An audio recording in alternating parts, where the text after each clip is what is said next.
नमस्कार दोस्तों, जय हिंद।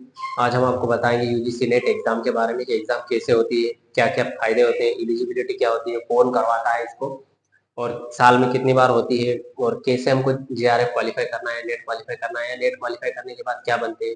इसमें एक और कैटेगरी आ गई तीसरी, जिसमें पीएचडी एडमिशन होता है। तो आज हम एक एक करके आपको बताएंगे। चलिए स्टार्ट करते हैं।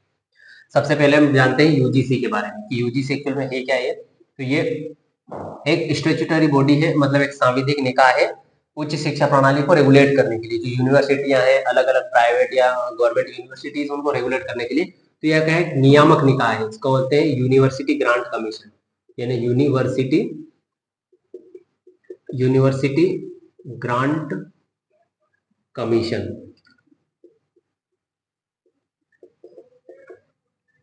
कमीशन है, ठीक। इसकी स्थापना हुई थी कब? 1956 में इसकी स्थापना हुई थी, 1956 में। और वर्तमान में इसके हेड का नाम है एम जगदीश कुमार, मतलब जो चेयरमैन है, चेयरमैन उनका नाम है एम जगदीश कुमार। यहाँ पे लिख देता हूँ,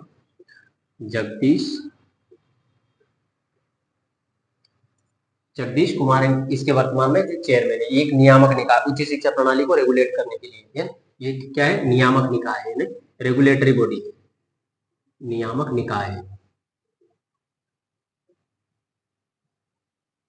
ठीक है। यही एग्जाम करवाता है, इसको बोलते हैं शॉर्ट में यूजीसी नेट एग्जाम, ठीक है। इसको यूजीसी नेट एग्जाम बोलते हैं शॉर्ट में। और जो एग्जाम करवाने के लिए जो एग्जाम कंडक्टिंग निकाय या एजेंसी, वो है एनटीए। एनटीए एग्जाम करवाता है, ठीक है। लेकिन एनटीए को एग्जाम कैसे करवाना है, क्या क्या चीजें रहेगी, सब्जेक्ट और सिलेबस, ये सब कौन तय करता है? यूजीसी तय करता है। तो ये एनटीए एग्जाम करवाता है। इसको बोलते हैं नेशनल टेस्टिंग एजेंसी। ये इसमें एग्जाम करवाता है। अब चलो ठीक है, यहाँ तो हमने यूजीसी के बारे में जान लिया। अब यूजीसी जो एग्जाम लेता है उसकी क्या कैटेगरी, एलिजिबिलिटी क्या है, ठीक है, कैसे फॉर्म डाल सकते हैं। चलो यूजीसी नेट एग्जाम की जो है इसके बारे में देखते हैं कि इसकी एलिजिबिलिटी क्या है। तो एलिजिबिलिटी इसकी सामान्यतः जो है वो एमए पास है, यानी कोई व्यक्ति अगर एमए पास है तो वो एमए पास यानी मास्टर डिग्री कर रखी है उसने, तो वो इसमें फॉर्म डाल सकता है, ठीक है। और साल में 2 बार होती है, साल में 2 बार परीक्षा होती है इसकी, साल में 2 बार परीक्षा होती है, यानी हर 6 माह में। किस कब होती है? एक तो जून में होती है, जून और दिसंबर में होती है। जून और दिसंबर में 6 माह में होती है एग्जाम इसकी। एलिजिबिलिटी एमए पास, किसी भी सब्जेक्ट में आपका मास्टर होना चाहिए और इसी सब्जेक्ट में आप नेट क्वालिफाई करेंगे। नेट सेट या पीएचडी जो भी होता है वो क्वालिफाई करेंगे, ठीक। अभी इस एग्जाम में यहाँ तक तो इसकी जानकारी होगी। एलिजिबिलिटी एमए पास होना चाहिए और एमए पास भी 55% के साथ होना चाहिए कि आपका एमए में 55% होना चाहिए। अगर आपने मास्टर डिग्री कर रखी है 55% में, तो आप इसमें फॉर्म डाल सकते हैं, ठीक है। ये तो हो गई एलिजिबिलिटी। अब ये एग्जाम देंगे, मान लीजिए हमने एग्जाम दे दिया, यूजीसी नेट एग्जाम,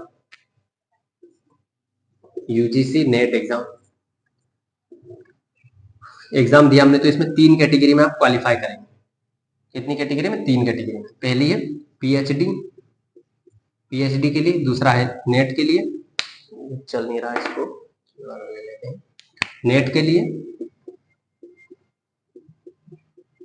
नेट और जेआरएफ के लिए। ये 3 कैटेगरी में क्वालिफाई करते हैं।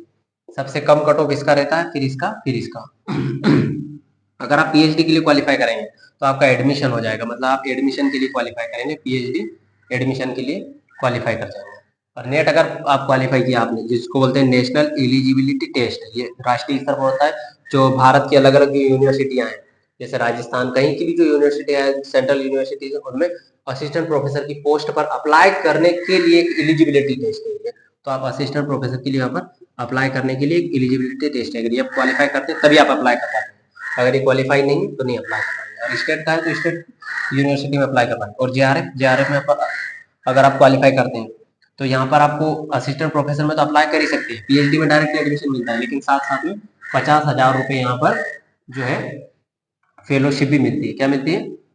फेलोशिप भी मिलती है यहाँ पर, ये फेलोशिप मिलती है 50,000 रुपए। कितने साल के लिए? ये 2 साल। JRF जो होता है वो 2 साल का होता है, मतलब 2 साल तक आपको 50-50 हज़ार रुपये मिलेंगे। और इसके बाद प्लस 3 साल, 3 साल का होता है SRF। 3 साल तक फिर आपको, आप सीनियर, ये JRF का मतलब होता है जूनियर रिसर्च फेलोशिप। अगर SRF हो गया 2 साल हो गया कंप्लीट, तो SRF हो जाएगा सीनियर रिसर्च फेलोशिप। इसमें आपको 60,000 रुपये पर मंथ मिलेंगे। किसके? पढ़ाई करने के। कंप्यूटर लैपटॉप खरीदने के पैसे भी यहीं से मिल जाएंगे, लीड कापी पेन खरीदने के सब यहीं मिल जाएंगे, खाना पीना रहना रूम किराया सब यहीं से मिल जाएंगे, है ना। इस 50-60 हज़ार रुपये में हो जाएगा सब। आपको करना क्या है? बस आपको पढ़ाई करना है।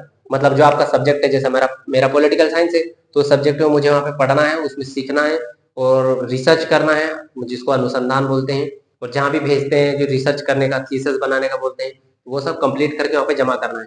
मतलब है कि नई चीजें खोजना है आपको, इसके लिए पैसा दिया जा रहा है। और जो चीजें पहले से उपलब्ध है, जो डाटा उपलब्ध है, उसको सीक्वेंस में जमाना है। इसके लिए ये दिया जाता है SRF या JRF।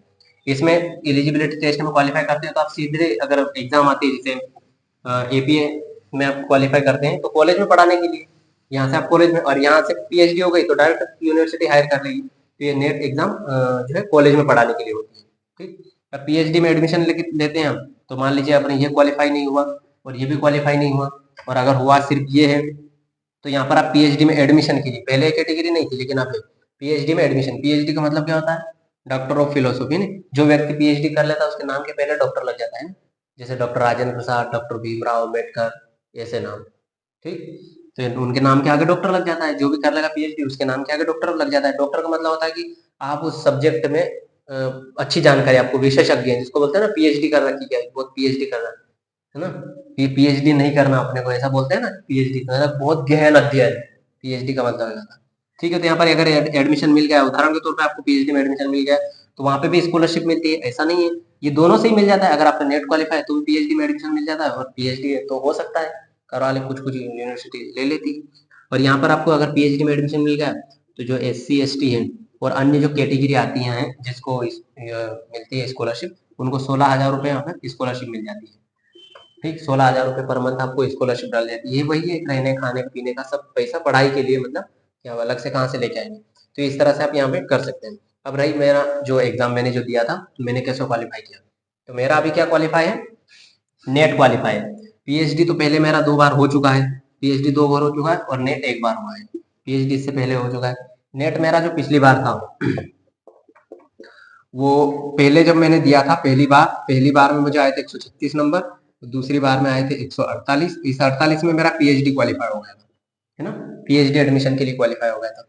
और तीसरी बार जब मैंने दिया तो उसमें आए थे 170, इसमें मैं 2 नंबर से रह गया था। यहाँ मेरा नेट 20 नंबर से रुका था, और यहाँ 12 नंबर से, यहाँ 2 नंबर से, लेकिन PhD इसमें भी क्वालिफाइड था। ठीक, 2 नंबर से रुक गया था, लेकिन जब चौथी बार दिया, चौथी बार में मुझे आए 204 नंबर। और यहाँ पर जो है कट ऑफ से भी 24 नंबर अधिक आ गए अपने को। 180 कट ऑफ था, इसका नेट का कट ऑफ 180 था, तो उसमें से जो है मतलब इस बार तो बहुत ज़्यादा ही आ गई, यहाँ की नेट से तो ज़्यादा है, लेकिन जो JRF था उससे 7 क्वेश्चन कम आए, यानी कि 14 नंबर। JRF अपना 14 नंबर से नहीं हुआ, JRF 14 नंबर से नहीं हुआ। और यहाँ पर तो PhD और नेट दोनों क्वालिफाई है, PhD प्लस नेट। यहाँ पर PhD और नेट दोनों क्वालिफाई। ठीक है, तो ये आपको समझ में आ गया होगा, और ये जो व्यवस्था है ये भी समझ में आ गई कि ऐसे एग्जाम होती है। मुझे जो सबसे अच्छी चीज लगती है वो यही लगती है, क्या कि आराम से नौकरी वोकरी की, ठीक है, लग रही तो ठीक, नहीं तो फिर 6 महीने ढंग से पढ़ाई कर लो और ये एग्जाम दो, और ये एग्जाम देने के बाद बढ़िया से पढ़ाई करो और पैसे लो, है ना। जैसे मान लीजिए किसी व्यक्ति के पास, मुझे जो सबसे अच्छी चीज लगी वो यही लगी कि मैं अगर, ये वैसे तो मैं प्रयास कर रहा हूँ, लेकिन क्या है कि पैसे कमाने या नौकरी लेने का जो अच्छा तरीका है, 5-6 साल तक तो आर्मी में 4 साल नौकरी होती है ना, तो उस 4 साल में उतना नहीं मिलता। पर ठीक है, वहां भी बहुत अच्छा है, वो भी परमानेंट हो भी जाते हैं, ऐसा कुछ नहीं। तो यहाँ पे एम ए पास करो। ठीक, एम ए पास के बाद UGC का नेट का एग्जाम दो, UGC नेट एग्जाम दो। ठीक है, और बढ़िया से 6 महीने तक मेहनत करो, ढंग से अच्छे से पूरा जी जान से 6 महीने तक मेहनत करो, और 6 महीने बाद अगर JRF क्लियर हो गया UGC नेट में, तो 50,000 रुपये महीना मिलना स्टार्ट, है ना। ये छोटी जो तृतीय स्तर की नौकरियां हैं, जो ग्रुप सी में आती है उनमें 50,000 रुपये महीना शुरुआत से कहीं नहीं मिलता है ना। यहाँ तो चलो हाँ, इसमें खर्चा भी कितना होगा, 20,000 हो जाएगा, 30,000 बच जाएगा, है ना। खर्चा कितना होता है, इतना ज्यादा थोड़ी होता है, 50,000 ही खर्च हो जाएंगे। तो ये और 2 साल तक मिलते हैं ये, कितने, 2 साल तक, 2 साल तक, और प्लस 3 साल तक फिर आपको एसआरएफ मिलता है, 3 साल तक एसआरएफ। एसआरएफ में कितना मिलता है, एसआरएफ में 60,000 रुपये मिलते हैं, ठीक है। हाँ, और फिर हमने जोड़ा था इसमें, तो टोटल कितना हो रहा था, अगर इस पैसे को अपन जोड़ते हैं, चलो मैं इसको यहाँ से मिटा देता हूँ, इन सबको जो मिला के जोड़ते हैं तो ये लगभग 30-32 लाख रुपए बन जाता है ना। चलो इसको जोड़ते हैं। मान लीजिए यूजीसी नेट एग्जाम दिया और यूजीसी नेट एग्जाम दिया और अपना क्लियर हो गया जेआरएफ, ठीक, मान लीजिए जेआरएफ क्लियर हो गया। अब जेआरएफ 2 साल में, चलो 2 साल तक देखते हैं, 2 साल तक तो आपको मिलता है जेआरएफ, है ना, मतलब जूनियर रिसर्च फेलोशिप, जूनियर की तरह काम करते हैं। तो यहाँ पर आपको मिलता है 50,000 रुपये पर मंथ। 2 साल में कितने महीने होते हैं, 24 महीने, तो 24 का गुणा कर दो, 24 पंजे 120, तो यहाँ हो गया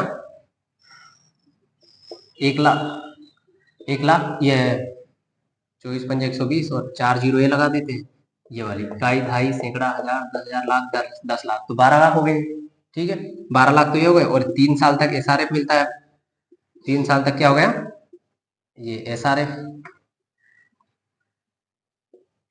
3 साल तक एसआरएफ मिलता है। तो यहाँ पर 60,000 रुपये मिलते हैं, 10 और बढ़ जाते हैं क्योंकि आप और जानकार हो गए, है ना। तो यहाँ पर इसको मल्टीप्लाई कर देते हैं 36 से, 36 से इसको मल्टीप्लाई करेंगे तो यहाँ हो जाएगा 6 भैया 6 36, 6 यहाँ सिलाए 3 और 6 3 18 और 3 होते हैं 21। तो यहाँ और उसके बाद ये 4 जीरो लगा दो यहाँ पे, 1 2 3 4, इकाई, ढाई, सैकड़ा, हजार, 10,000, लाख, 10 लाख, 21,60,000 हो गए, है ना। अब 21,60,000 और इसमें जोड़ देते हैं हम 12 लाख, ये चलो इसको ऐसे मान लेते हैं 12 लाख ये हो गए, और यहाँ पे 6 3 और 3, तो कितना हो गया 33,60,000, कितना हो गया 33,60,000, ये 5 साल में हो गया। 5 साल में इतना तो किसी सरकारी नौकरी में मुझे लगता है कि इतना इकट्ठा कर नहीं पाएंगे जो ग्रुप सी की होगी, उसमें तो ग्रुप सी और डी में तो नहीं कर पाएंगे, है ना। ये एक अच्छा ऑप्शन है कि एमए पास करो, जो अभी पास कर चुके हैं उनके लिए एमए पास करो, बढ़िया जी जान से मेहनत में जी तोड़ मेहनत करो 6 महीने तक, फिर आराम से इतना बड़ा अमाउंट मिलेगा आपको, किसके लिए, सिर्फ पढ़ने के लिए। और जब आप जेआरएफ क्वालिफाई करते हैं ना, जेआरएफ क्वालिफाई अगर आप करेंगे तो यहाँ पर क्या होता है, जैसे आप जेआरएफ क्वालिफाई हो गया आपको, मान लीजिए जेआरएफ क्वालिफाई हो गया, जब आप रिसर्च करेंगे तो यहाँ पर कौन लोग रहेंगे आपके पास, सारे पढ़े लिखे, सारे विशेषज्ञ लोग रहेंगे, जो बड़े बड़े उच्च स्तर के ज्ञाता हैं, वो जो जिसने पीएचडी कर भी रखी है, जो कर भी रहे हैं, वो मिलेंगे। जब कॉन्फ्रेंस होगी, अलग अलग सम्मेलन, कोई कार्यक्रम होगा, तो वहां पर आप जाएंगे तो वहां पे बहुत बड़े बड़े लोग आएंगे, वहां भी सीखेंगे आप, है ना। तो ये एक अच्छा ऑप्शन है जेआरएफ का। मुझे भी इसमें बाद में पता चला कि इतना भी मिलता है, तो फिर प्रयास करने लगा मैं ढंग से। इस बार 7 क्वेश्चन रहा, लेकिन अगली बार जरूर दे लेंगे, तो क्वालिफाई कर जाएंगे, ठीक है। तो आई होप आपको ये वीडियो या कहे कि ये जानकारी अच्छी लगी होगी। अब मिलते हैं नेक्स्ट वीडियो में, तब तक के लिए जय हिंद।